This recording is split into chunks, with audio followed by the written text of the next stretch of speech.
Audio. Coronavirus, nouveau foyer en Chine et en Asie, l'inquiétude remonte. L'apparition de nouveaux cas de contamination au coronavirus en Corée du Sud, en Iran, ainsi que dans des hôpitaux et prisons chinoises, relance vendredi les inquiétudes sur la propagation d'une épidémie qui a déjà fait plus de 2,200 morts. L'Organisation mondiale de la santé, OMS, appelle désormais la communauté internationale à frapper fort, sans attendre contre ce virus qui a contaminé plus de 75 000 personnes en Chine et 1,1 ailleurs dans le monde. Car si le nombre de nouveaux cas quotidiens en Chine avait baissé durant 4 jours consécutifs, il est reparti à la hausse, à au moins 889 contre 673 la veille, a annoncé vendredi la Commission nationale, ministère, de la Santé. Autre motif d'inquiétude, des dizaines d'infections ont été annoncées dans 2 hôpitaux de Pékin et plus de 400 dans des prisons du pays, dont au moins 200 dans un seul établissement pénitentiaire. La Chine a pourtant placé de facto en quarantaine des dizaines de millions de personnes dans la province du Hubei, centre, et dans son chef-lieu Wuhan, épicentre de l'épidémie, et de nombreux Chinois restent cloîtrés chez eux en raison de mesures de confinement ailleurs dans le pays.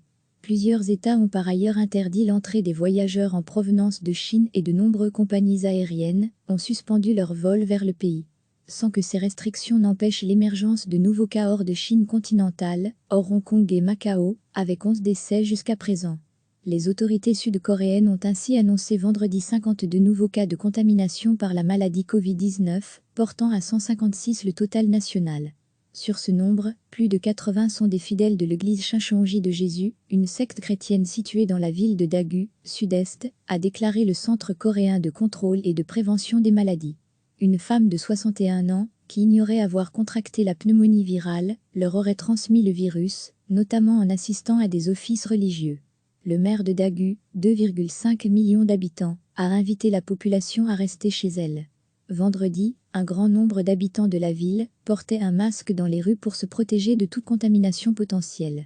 Jeudi, l'Iran a de son côté confirmé 3 nouveaux cas, au lendemain de l'annonce de la mort de 2 hommes âgés dans la ville de Qom, 150 km au sud de Téhéran. L'Irak voisin, inquiet, interdit désormais aux Iraniens l'entrée sur son sol et à ses ressortissants de se rendre en République islamique. Au Japon, la polémique enflait vendredi autour du bateau de croisière Diamond Princess, placé en quarantaine en banlieue de Tokyo depuis début février, et qui reste le plus important foyer de contagion hors de Chine.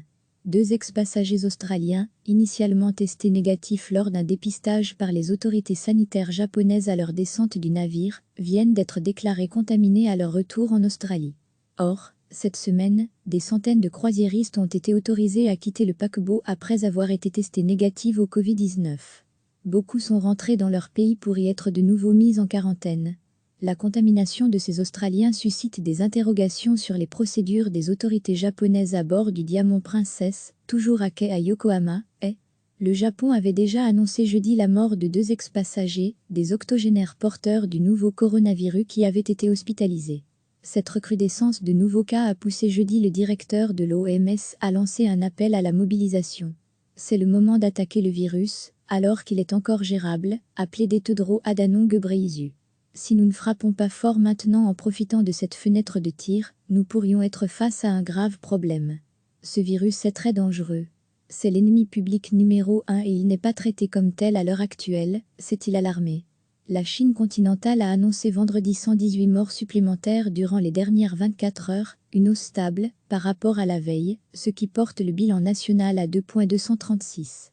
Face au risque de contamination, des États continuent d'évacuer leurs ressortissants. Un 3e avion affrété par la France a ainsi décollé vendredi matin de Wuhan, avec à son bord 28 Français et 36 citoyens d'autres pays de l'Union européenne, UE, a appris l'AF de sources diplomatiques. Les ressortissants français seront placés en quarantaine, dans un centre de vacances en Normandie.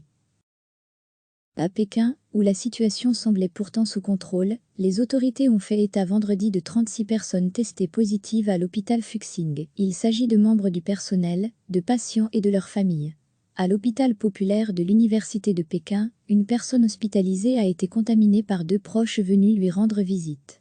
Surtout, des prisons sont touchées. Les autorités locales ont fait état de 200 détenus et 7 gardiens contaminés à Jining dans la province du Shandong, Est, et de 34 cas dans un établissement du Zhejiang, Est. Dans l'UBI, foyer de l'épidémie, 271 contaminations ont été enregistrées dans les centres pénitentiaires, ont indiqué des responsables provinciaux. De nombreux Chinois ont repris le chemin du travail cette semaine. Mais le pays tourne toujours au ralenti, beaucoup d'habitants restent chez eux, alors que la plupart des commerces, restaurants et écoles demeurent fermés. Recevez chaque matin l'essentiel de l'actualité. Cliquez sur s'abonner pour recevoir les dernières nouvelles.